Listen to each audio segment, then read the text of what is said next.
This is Business Women Australia podcast, featuring industry leaders who bring their wealth of expertise from diverse areas to help you build a successful business. Now, onto the show. And welcome to another episode of Business Women Australia podcast. My guest today says the stats do not lie. Financial wellbeing is important for employees and employers. Joining me on today's show to speak more about this is Kathryn Dixon. Kathryn is a relationship manager within the Employee Solutions team at Insignia Financial, which is formerly IOOF. Kathryn works with employers to help them implement and deliver employee benefits to their staff. Now, those benefits include financial education and support, which is designed to help develop and enhance their financial well-being, as well as insurance and superannuation services. Now, specifically on today's show, Kathryn's going to share some facts and figures with us to illustrate why employees or employers should consider implementing a financial wellbeing program. She's going to talk about some strategies to help build financial wellbeing, as well as the benefits for employer and employee when it comes to investing in a financial wellbeing program. So welcome to the show, Kathryn. Hey, thank you, and good to be here with you today, Anne-Marie. Yes, financial wellbeing. We're hearing so much about it in the current environment, and I think every day you hear people talking about their financial stress, employers concerned about the financial wellbeing of their staff. In fact, over the last month or so, our team's been at 3 HR conferences, and I think with all of the employers that I was speaking with, or the HR representatives of those employers, they were really concerned about the situation that many of their people were in at the moment. And they were looking for ways in which they could help them and support them and assist them.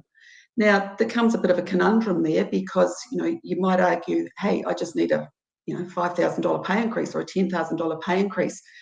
But that's not something that's really sustainable for an employer to consider. So that's where financial wellbeing programs being implemented as part of a wider wellbeing program come into play. They're far more cost effective. And importantly, they're actually making a difference in the lives of employees by providing them with education, tools, and the ability to know when they need to seek help from a professional. So, that's where we're coming in and really talking about financial wellbeing. Yeah, fantastic, Kathryn. One of the things that we hear repeatedly, and I'm sure you do too, is the lack of knowledge and awareness. So it's good to hear you say that one of the areas that you really believe and therefore encourage employers to do is around the education, because when we have the right education, we're able to, and of course the employees are able to make better decisions. Isn't it? Absolutely. And I think I'd like to talk about that with you just shortly. But I think before I do, I've got in front of me some facts and figures that I'd like to sort of throw out at you. Absolutely. And they really give a good indication of, why it is important for employers to look and what are some of the issues that are facing employers at the moment. So forgive me if I look at a piece of paper because there are quite a few figures. So at the moment, we've got employers are really struggling to hire and retain top talent. So there've been a number of surveys. Some of the research we've done has shown that surveys taken place throughout the world have shown that a majority of CEOs ranked labour and skills shortages as being their number one concern in the year ahead. 41 or more than 40% of workers in a 2021 study were thinking about leaving their job, so middle of COVID type time. Now, it was even worse in Australia. 64% of workers in Australia were looking to move into a new job in 2022. So people are looking for things that are different. The whole pandemic has caused people to really stop and think and reflect what's important to them and what's important to them in their day-to-day life. And it may not be going, in many cases, it is not going to the office 5 days a week. They're looking for a balance. So employers are really having to up their game in terms of, what's their point of difference? How can they attract and retain good staff? So we see employees are less engaged with their working career. We've seen that increase in hybrid and flexible working, and we've got this demand for talent in particular sectors appearing, particularly tech. But you know, a couple of things that's really a little bit scary, and this came out in a MetLife study conducted across just over 1,000 employees in Australia last year, that 44% of employees felt mentally checked out of their jobs. Now, that's a huge number that are just not checking in every day, and it's contributing immensely to, you know, absenteeism, presenteeism, all of those things. In Australia, that cost just on 66.8 billion in 2022. Now, that's an annual figure. Now, that's an estimate, and that's based on about 12 days being taken in sick leave and things like that, times the average income. But Incredible. Yeah. it's an incredible With number. that, I mean, obviously, the survey was done across a number of different industries. You mentioned tech, particularly, was struggling to find that talent. Are there other surprises, if you've got that information available, as to certain industries that were showing a real lack of engagement, or was it across the board? It's really across the board. So in terms of, you know, that demand for talent, I'm referring to as the tech Yes, and digital yeah. space, and that's what's causing some of the issues for employers. But, you know, we're seeing at the moment a really tight employment market, and it's sort of sitting at that 3.5%, and it has been for a period of time. We've got Yes. these people that are thinking we're going to move on. We know that employees, and again, this comes from a study, again, that Australian study I just referred to, they take fewer sick days if they have a better workplace sense of belonging. So again, it's what can an employer do to help them belong? And then the other one that's a bit of a worry is that within that same survey, but of employers this time, 1 in 3 of them had less than 60% retention rate. So their turnover was pretty horrific. So it all comes back to, you know, what is the point of difference? It's making your people feel that they belong. And so we believe that one of those things is helping them with their financial well-being. You might ask, you know, what do you term financial well-being as? We're not saying it's having $1 million in the bank or even, you know, anything like that. What we're saying is it's all about being in control of your finances and having a sense of security that you actually can meet your financial needs every day. It's an underlying foundation of overall health and well-being. Yes. Wow. Amazing. And yes, you only have to check the pulse, if you will, through what's being spoken about across, you know, all different platforms and in the conversations when you're networking. That is a topic of discussion, isn't it? It's around that Absolutely. security, and that is something that is certainly hot discussions. When you're talking about the financial wellbeing programs, particularly when the solid ones are put together, you say it really can be a point of difference. When you think about, and I'm sure you're going to talk about this in further detail, you've got to look at your workforce then and then kind of decide, well, what can be included to ensure, because if you have a number of people in the workforce, one thing may be a real benefit to another. So when you're looking at the different aspects of what can we put together in this wellbeing program, I'm imagining that different surveys and so forth kind of took the finger on the pulse, as you will, as to what people wanted or what would really be, hey, this is going to be a real point of difference. Were you able to Yeah, I think what I would say is, and it comes back to where I was indicated I was going to talk about what we think is important for our employees in general to be able to change their skills or develop their skills. And that is in the sense of identifying and putting into place a program that allows individuals to be intentional and be informed and be proactive about what they're doing. So maybe I'll go into the 3 of those individually, and then perhaps I can talk about what we can offer as a financial wellbeing program, if you're happy with me doing Sounds that. great. Yeah. Yes. So what we believe that is that employees need to learn or become skilled to become intentional. So that means, being conscious and aware of their financial habits and their financial behaviours. Now, that means being quite deliberate in what they do. So instead of just accepting and being passive and what will be, it's actually moving into a conscious, aware, and intentional mindset. So taking actions and making decisions for yourself. We recommend that they, review the current state. They look at where they are today. They look and understand their mind, or learn to understand their mindsets and their biases, and understand the values, or maybe they even need to learn to develop values so that they can put in place measures to enable them to reach their goals.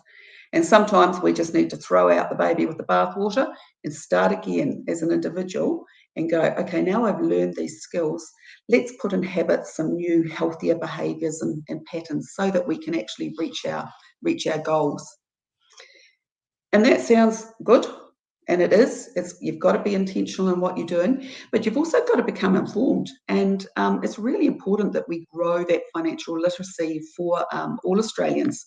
So one of the studies I saw recently said that 77% of Australians have regrets in regard to their finances.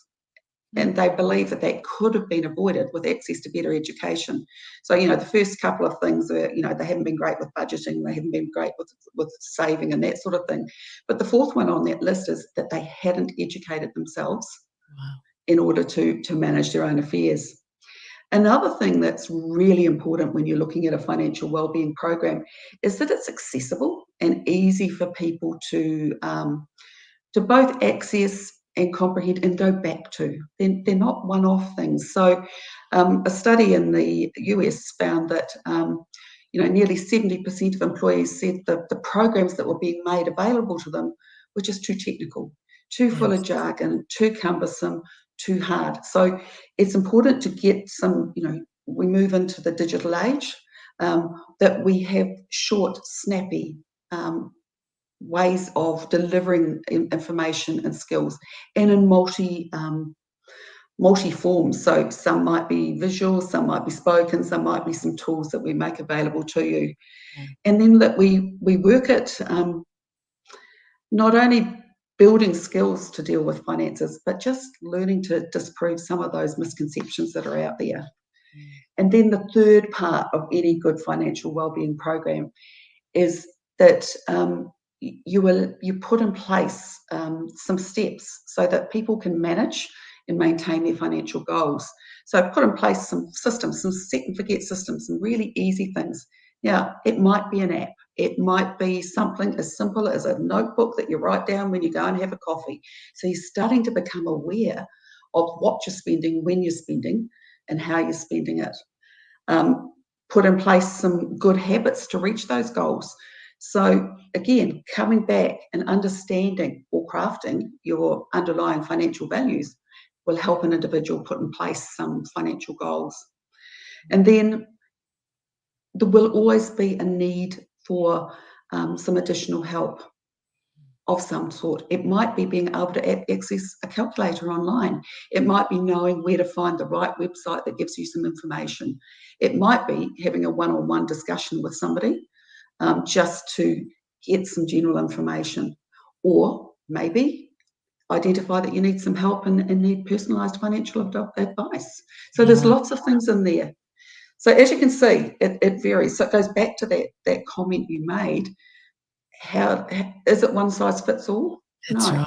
It's not, is it? But I love the way that you've outlined some really good strategic steps that people can take, organisations can take, to ensure that what they're offering there's no barrier to entry to access the content, as well as even the mindset around it. Because let's face it, I think I'm sure that the area of finance, which is why you're talking about this, is one that often confuses people and often has a lot of jargon within that. And so if the programs itself is also with a lot of jargon, then people are automatically going to switch off and think, look, this is just too hard. And I love the way that you've also said about, and this is a reminder for all businesses who are educating, the shorter, snappier, videos. If it takes too long, longer than say 90 seconds, especially if it's a technical thing, you're talking too long, and so all of these things need to be put into consideration. And I think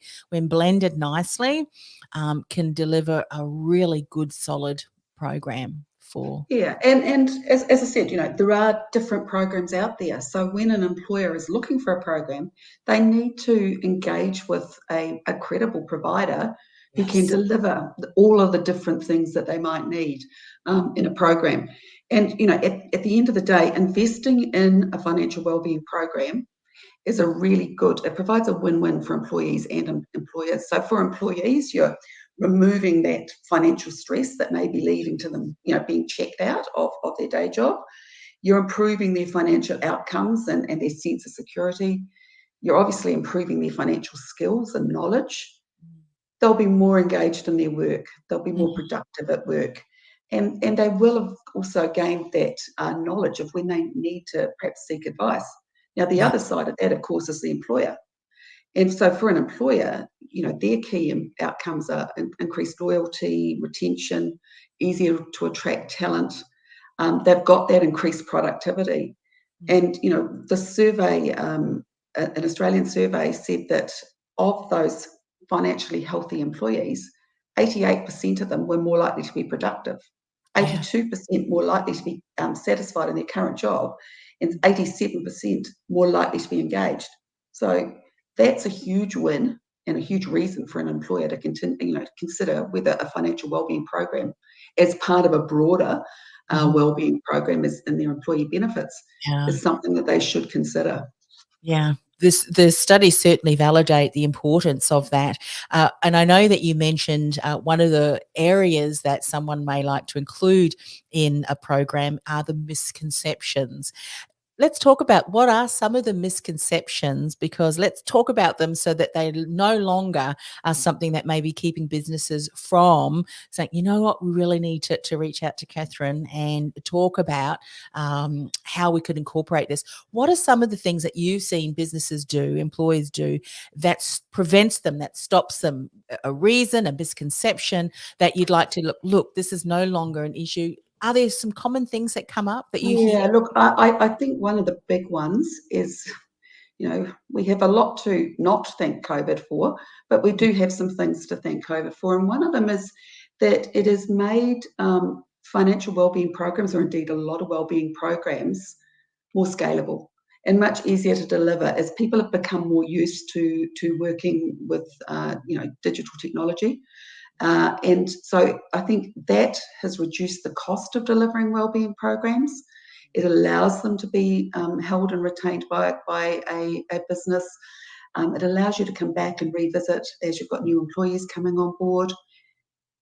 That's just a huge part. So I think one part for me is very much the cost of a financial wellbeing program is not as high as people or businesses might think. It certainly is more cost effective than, say, $1,000 pay increase for 100 employees or something like that, or 10 employees. You're actually, as an employer, then committed to that. You can't take that payment off them. And by the time tax comes into consideration, they really haven't necessarily gained a whole lot.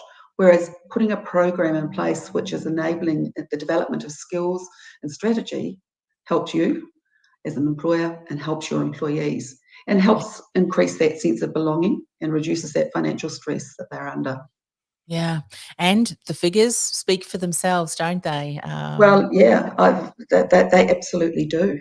Yes. So where we see, employers are looking at programs like this because they want to become an employer of choice in some cases. Others are saying, I'm really worried about a particular cohort within my business. Really worried, for example, we might have a cohort that is wanting to get into the property market, but they see no way of getting into the property market without relying on the bank of mum and dad. They've got others cohorts, and this is quite a common situation at the moment, where the individuals are retiring at work. Now, the reason they're retiring at work is they're sort of checking out, is they're scared to retire because they don't know what retirement will look like because of the financial situation or pressures that we're currently facing.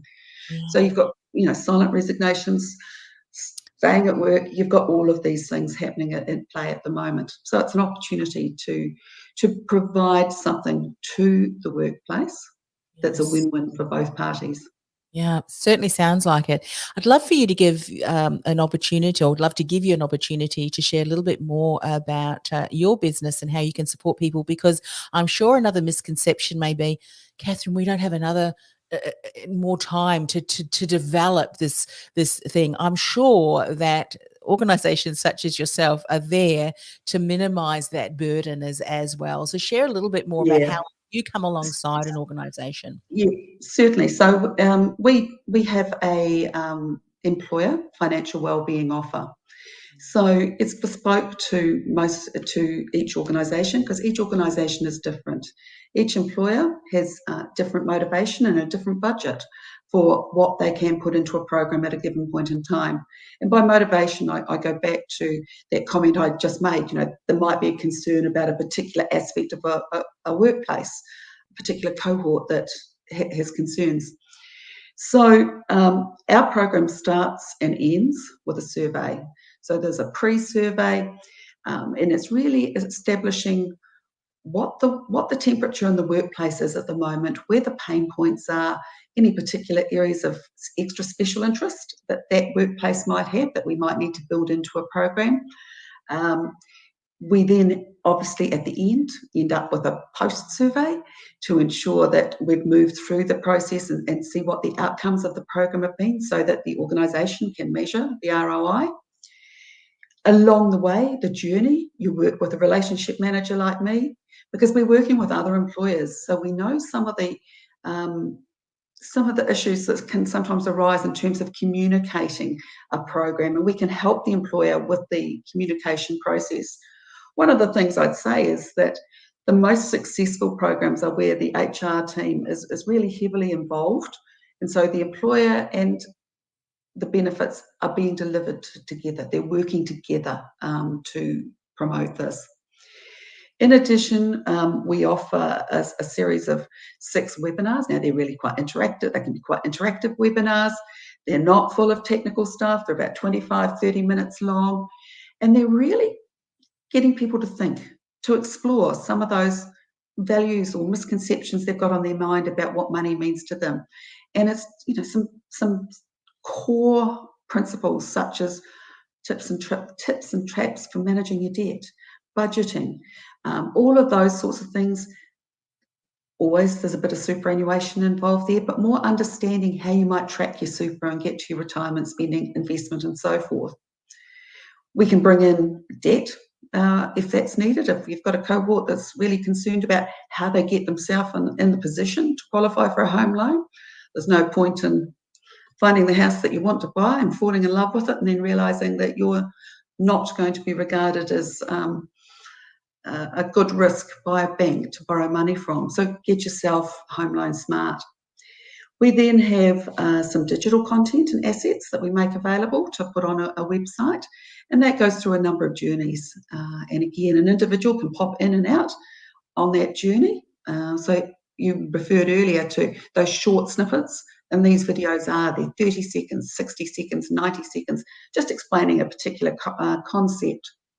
You've got access to our financial coaches, so real people in Australia, for one-on-one conversations. It's general advice.